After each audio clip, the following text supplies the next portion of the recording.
Alright guys, sorry, just get the picture about right.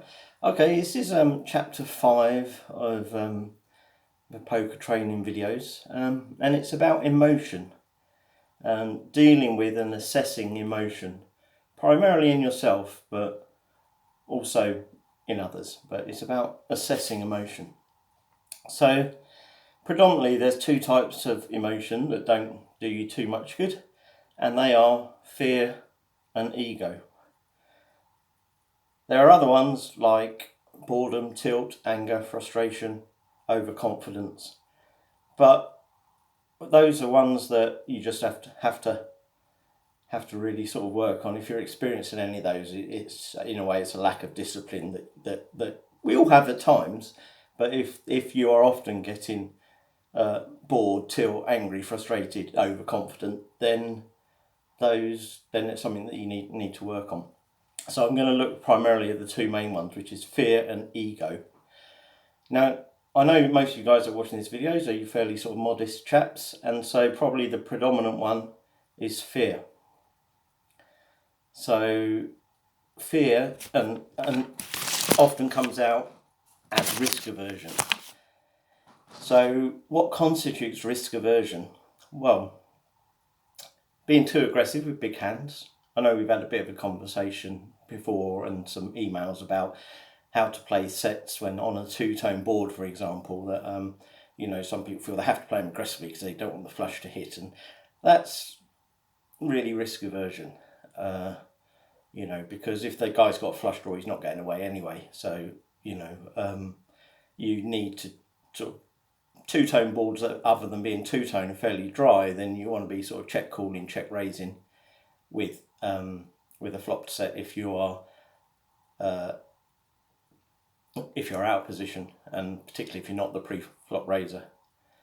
But certainly, you want to just sort of try and milk those a little bit. Don't lose your customer. And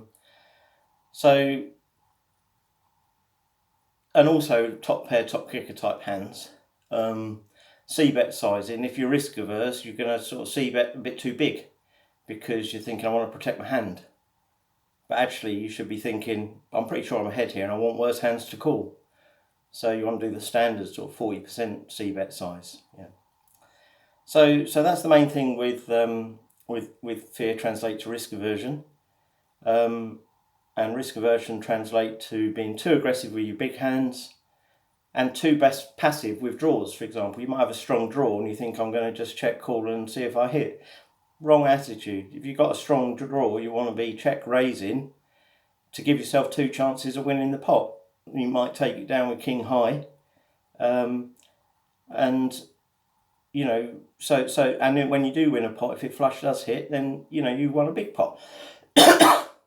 So my generally speaking on things like flush draws, I play them aggressively if I've got flush draw and overcards, if I've got a pair and a flush draw, or if I've got a flush draw and a gut shot, or better, obviously.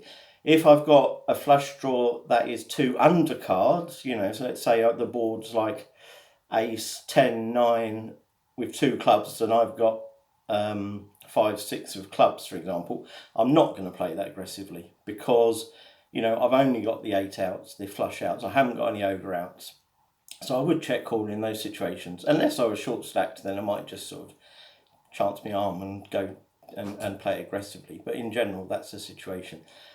So no more just check calling with flush draws and overs, or pairs and flush draws, or flush draws and gut shots. Play those aggressively. If you get it all in and you miss, that's it, one of those things. Don't worry about it, on to the next tournament. So when you're feeling these emotions, just sort of take a deep breath in, and you're about to make a decision, and just say to yourself, where is this decision coming from? Is this decision coming from fear, ego, or logic? Now, an example of fear will be the thoughts of, it's near the bubble, I don't want to bust. Or, last time I did this, it all went pear-shaped and I bust the tournament. Slow playing a set, for example. If it's coming from ego, this guy's always pushing me around, he's always bullying me, I'm going to stand up to him. That's coming from ego. So obviously you want decisions to come from logic. So just when you're making a decision, not much time bank on Sky, I know, but just try and feel in the body. You know, understand what fear feels like in a body, understand what ego and overconfidence feels like in a body, and understand what logic feels like in the body. And just get that sense from how your body is feeling and your mind all together as one, as to whether you're making a decision out of fear, ego, or logic. And if it's logic, great, go with what logic tells you to do. If you feel that there's fear or ego in it, just take some time and reassess and try and change the decision-making process to a logical one. As I say, you can help by sort of taking a deep couple of breaths if you've got time. Certainly on other sites you can put the time bank on, and just think, you know, especially on the bubble, because if you play, you know, when it's close to the bubble fearfully, on the big sites you're going to get walked all over by the stacks that are bigger than you.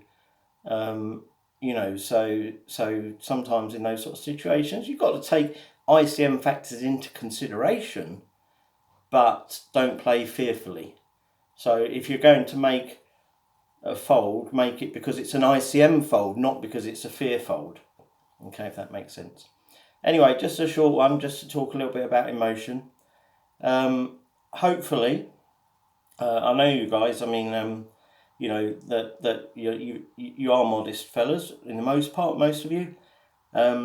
But also just do watch that ego. I mean, I have to watch this myself. I think I'm fairly modest, but then I might be running well in a big tournament and knock out some great player or something, and think that I'm the boss, and then I might start overplaying aggressively because my ego. So, you know, I have to keep that in check as well. We all do, but in general, it's in most sort of decent people that don't have massive egos in the normal world, then the issue to deal with is the fear and the risk aversion that comes out of that. Anyway, so just a little video on about dealing with and assessing emotion, mainly in yourself, but also if you see somebody else is going on tilt, somebody else's their ego is very, very prominent. You know, they might not want to seem weak to fold. And I remember playing once in a live tournament, live cash game, and this guy was on the big blind, and his wife came and sat down next to him, and you could tell he was a little bit irritated because he wanted to just concentrate, and I recognised that this guy doesn't want to feel weak in front of his wife. Right? He doesn't want, so he started playing really aggressively. Anyway, I put in an all-in thin value bet on the river, and I knew it was going to get called because he'd rather call and lose than look weak in front of his wife. Now, you know, that's the sort of thing that I recognised, an emotional thing from another person. It's also advisable that if you've got spouses and partners and you play it live, might not be best to have one next to you on the final table, for example. But no, that's just a little anecdote about sort of how to watch other people and how they're feeling.